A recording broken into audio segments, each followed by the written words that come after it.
بسم اللہ الرحمن الرحیم۔ السلام علیکم۔ آج صبح ہمارا ایک نوجوان انڈین کسٹمر جو کبھی کبھار اپنی بیوی کے ساتھ یہاں بریانی کھانے آتا ہے، ریسٹورنٹ میں آیا اور مجھے کہنے لگا کہ میں کرسمس کے سیزن میں ایک سٹور پر ملازم تھا، اب بزنس سلو ہو گیا ہے تو انہوں نے مجھے فائر کر دیا ہے۔ اب اس شدید ترین سردی میں میرے پاس اور میری بیوی کے پاس سردیوں کے کپڑے نہیں ہیں، مجھے کچھ پیسے ادھار دے دیں۔ میں نے کہا جاؤ اپنی بیوی کو لے آؤ۔ بیچارہ بڑا پریشان ہوا کہ قاضی صاحب نے میری بیوی کا کیا کرنا ہے۔ میں نے اسے دوبارہ کہا تو وہ چلا گیا اور کوئی آدھے گھنٹے میں بیوی کو لے کر آ گیا۔ میں اس کی بیوی اور اسے لے کر کچن میں گیا اور کلے ہانڈی کے شیف سے کہا کہ ان سے 400 سموسے بنوائیں۔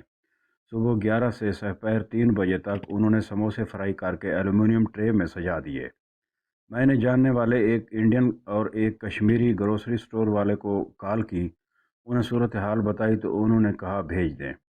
ابھی رات 10 بجے دونوں واپس آئے ہیں۔ 2 سٹوروں پر چند ٹوٹے ہوئے سموسوں کے علاوہ وہ سارے سموسے بیچ کے آئے تھے۔ لفافے انہیں دکانداروں نے دے دیے تھے۔ املی اور پودینے کی چٹنی میں نے ساتھ دے دی تھی۔ $2 فی سموسے کے حساب سے تقریباً $760 انہوں نے آج کمائے ہیں۔ میری فوڈ کاسٹ $30 تھی۔ سموسے کے میدے کی شیٹ اور اندر کا مسالہ شیف نے ان سے بنوایا تھا۔ ابھی بریانی کھا کر وہ گھر کو پدھارے اور میں توفیق اور موقع دینے پر اللہ پاک کا شکر ادا کر رہا ہوں۔ آپ مچھلی نہ دیں، مچھلی پکڑنے کا سامان دیں، مچھلی انہیں خود پکڑنے دیں۔ یہی ہمارے نبی پاک صلی اللہ علیہ وآلہ وسلم کی سنت ہے کہ آپ نے امداد کے طالب ایک شخص کو گھر سے پیالہ اور چٹائی لانے کا حکم فرمایا اور مسجد نبوی میں خود کھڑے ہو کر ان 2 اشیاء کی بولی لگائی اور ملنے والی رقم سے رسی اور کلہاڑی منگوا کر اس میں اپنے دست مبارک سے دستہ ڈال دیا۔ انہیں جنگل سے لکڑیاں کاٹ کر اپنی اور اپنے خاندان کی کفالت کا حکم فرمایا۔